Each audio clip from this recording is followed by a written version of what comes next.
It's already been a big day. But we do have one more thing.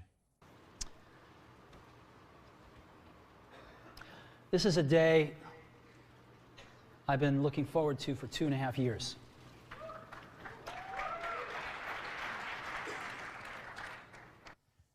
This is a day that's been years in the making, one that I've really been looking forward to. Every once in a while, a revolutionary product comes along that changes everything. I believe that augmented reality is a profound technology. Blending digital content with the real world can unlock experiences like nothing we've ever seen. And Apple has been, well, first of all, one's very fortunate if you get to work on just one of these in your career. Apple's been very fortunate. It's been able to introduce a few of these into the world. In 1984, we introduced the Macintosh. It didn't just change Apple, it changed the whole computer industry.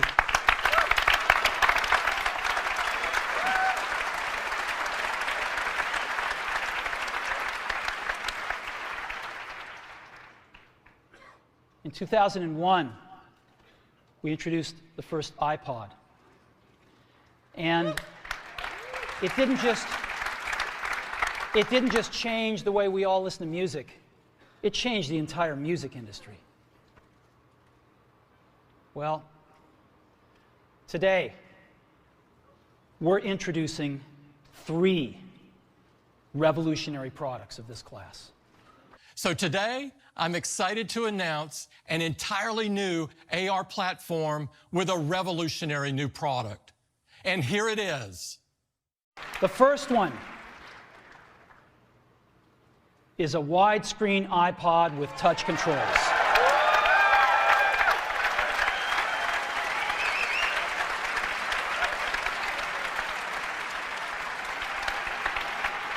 The second is a revolutionary mobile phone.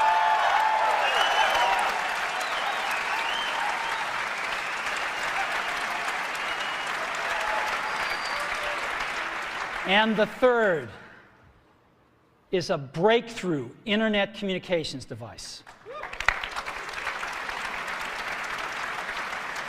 So, 3 things: a widescreen iPod with touch controls, a revolutionary mobile phone, and a breakthrough internet communications device. An iPod, a phone, and an internet communicator. An iPod, a phone. Are you getting it? These are not 3 separate devices. This is one device. And we are calling it iPhone. Today, Apple is going to reinvent the phone.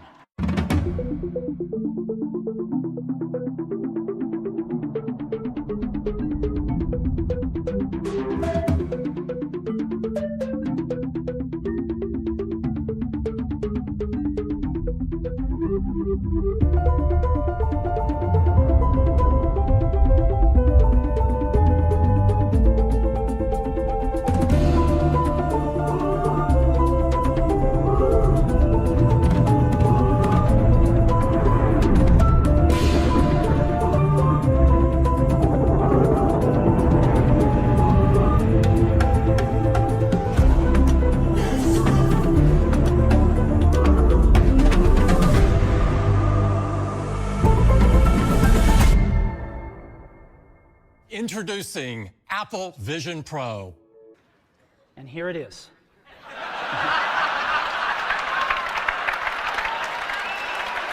No.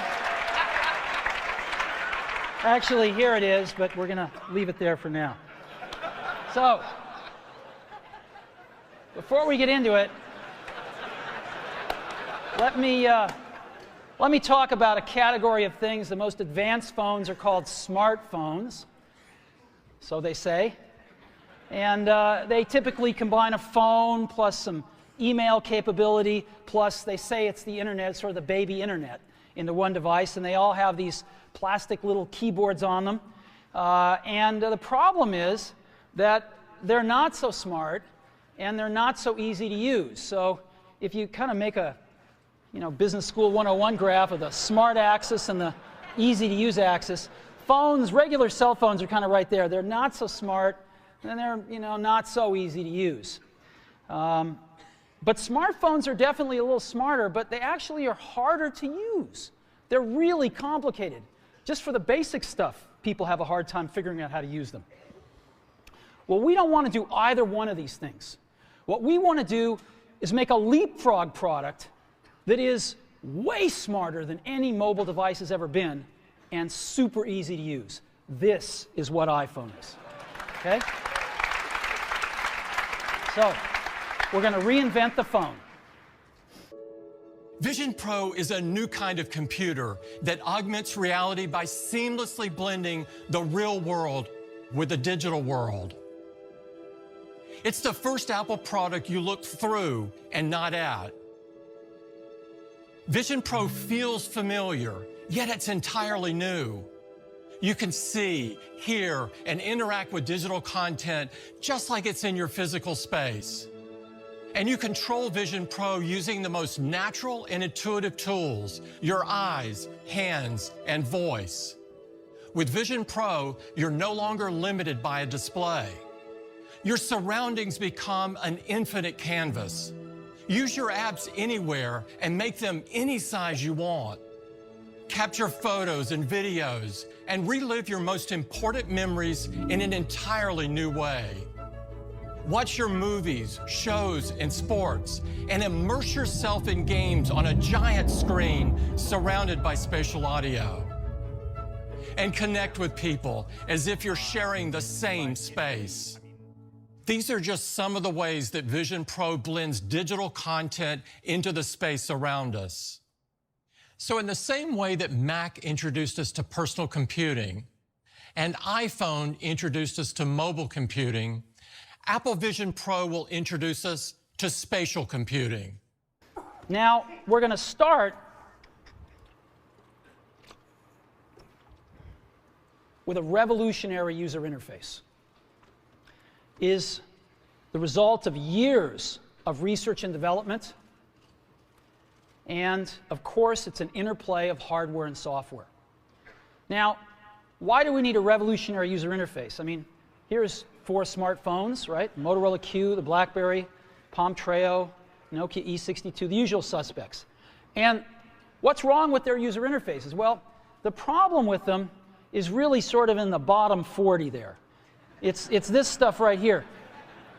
They all have these keyboards that are there whether you need them or not to be there. And they all have these control buttons that are fixed in plastic and are the same for every application. Well, every application wants a slightly different user interface, a slightly optimized set of buttons just for it. And what happens if you think of a great idea 6 months from now? You can't run around and add a button to these things. They're already shipped. So what do? It doesn't work because the buttons and the controls can't change. They can't change for each application, and they can't change down the road if you think of another great idea you want to add to this product. Well, how do you solve this? It turns out we have solved it. We solved it in computers 20 years ago. We solved it with a bitmap screen that could display anything we want, put any user interface up, and a pointing device. We solved it with the mouse, right? We solved this problem. So how are we going to take this to a mobile device? Well, what we're going to do is get rid of all these buttons and just make a giant screen. A giant screen. Now, how are we going to communicate this? We don't want to carry around a mouse, right? So what are we going to do? Oh, a stylus, right? We're going to use a stylus. No. No. Who wants a stylus? You have to get them and put them away, and you lose them. Yuck. Nobody wants a stylus. So let's not use a stylus. we're going to use the best pointing device in the world. We're going to use a pointing device that we're all born with. We're born with 10 of them. We're going to use our fingers. We're going to touch this with our fingers. And we have invented a new technology called multi-touch, which is phenomenal. It works like magic. You don't need a stylus. It's far more accurate than any touch display that's ever been shipped. It ignores unintended touches. It's super smart. You can do multi-finger gestures on it. And boy, have we patented it.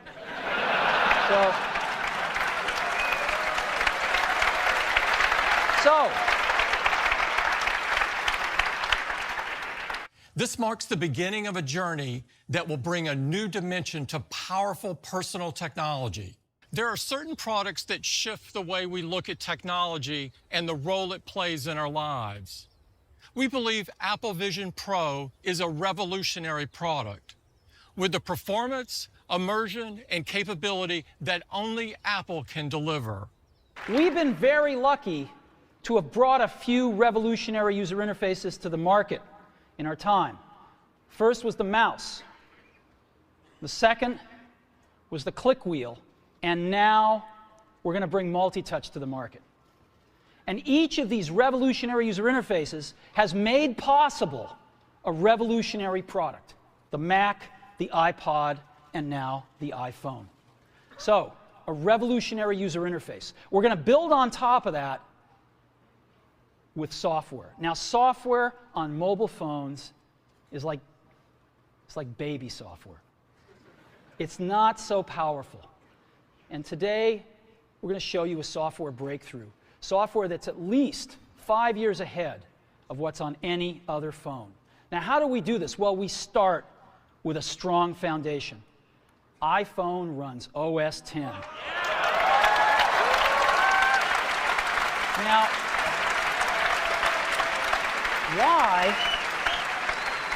why would we want to run such a sophisticated operating system on a mobile device? Well, because it's got everything we need. It's got multitasking. It's got the best networking. It already knows how to power manage. We've been doing this on mobile computers for years. It's got awesome security. And to write apps, it's got everything from Cocoa and the graphics, and it's got core animation built in, and it's got the audio and video that OS X is famous for. It's got all the stuff we want, and it's built right in to iPhone. And that has let us create desktop-class applications and networking, right? Not the crippled stuff that you find on most phones. This is real desktop-class applications.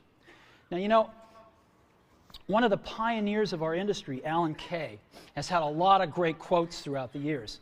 And I ran across one of them recently that explains how we look at this, explains why we go about doing things the way we do, because we love software. And here's the quote. People who are really serious about software should make their own hardware. You know? Alan said this 30 years ago. And this is how we feel about it. And so we're bringing breakthrough software to a mobile device for the first time. It's 5 years ahead of anything on any other phone. The second thing we're doing is we're learning from the iPod, syncing with iTunes. You know, we're going to ship our 100 millionth iPod this year, and that's tens of millions of people that know how to sync these devices with their PCs or Mac and sync all of their media right onto their iPod, right? So you just drop your iPod in, and it automatically syncs. You're going to do the same thing with iPhone. It automatically syncs to your PC or Mac right through iTunes. And iTunes is going to sync all your media onto your iPhone, your music, your audiobooks, podcasts, movies, TV shows, music videos, but it also syncs a ton of data.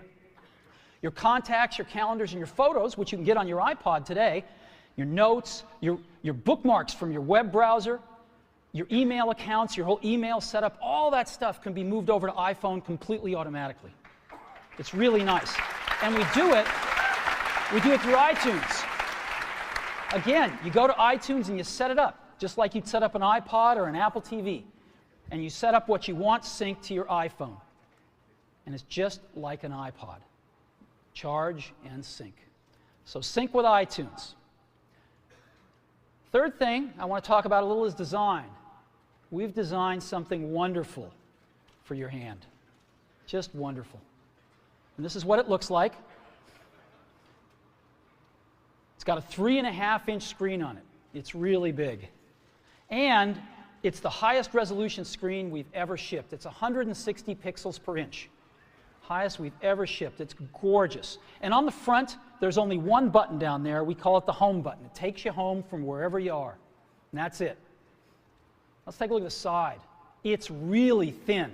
It's thinner than any smartphone out there at 11.6 millimeters. Thinner than the Q, thinner than the Blackjack, thinner than all of them. It's really nice. And we got some controls on the side. We got a little switch for ring and silent. We've got a volume up and down control. Let's look at the back. On the back, the biggest thing of note is we got a 2-megapixel camera built right in. The other side, and we're back on the front. So let's take a look at the top now. We've got a headset jack, 3.5 millimeter. All your iPod headphones fit right in. We've got a little tray for your SIM card. And we've got one switch for sleep and wake. Just push it to go to sleep, push it to wake up. Let's take a look at the bottom. We've got a speaker, we've got a microphone, and we've got our 30-pin iPod connector. So that's the bottom. Now, we've also got some stuff you can't see. We've got 3 really advanced sensors built into this phone. The first one is a proximity sensor. It senses when physical objects get close. So when you bring iPhone up to your ear to take a phone call, it turns off the display and it turns off the touch sensor instantly. Well, why do you want to do that? Well, 1, to save battery, but 2, so you don't get spurious inputs from your face into the touch screen. Just automatically turns them off, take it away, boom, it's back on. So it's got a proximity sensor built in. It's got an ambient light sensor as well. We sense the ambient lighting conditions and adjust the brightness of the display to match the ambient lighting conditions. Again, better user experience, saves power. And the third thing we've got is an accelerometer, so that we can tell when you switch from portrait to landscape.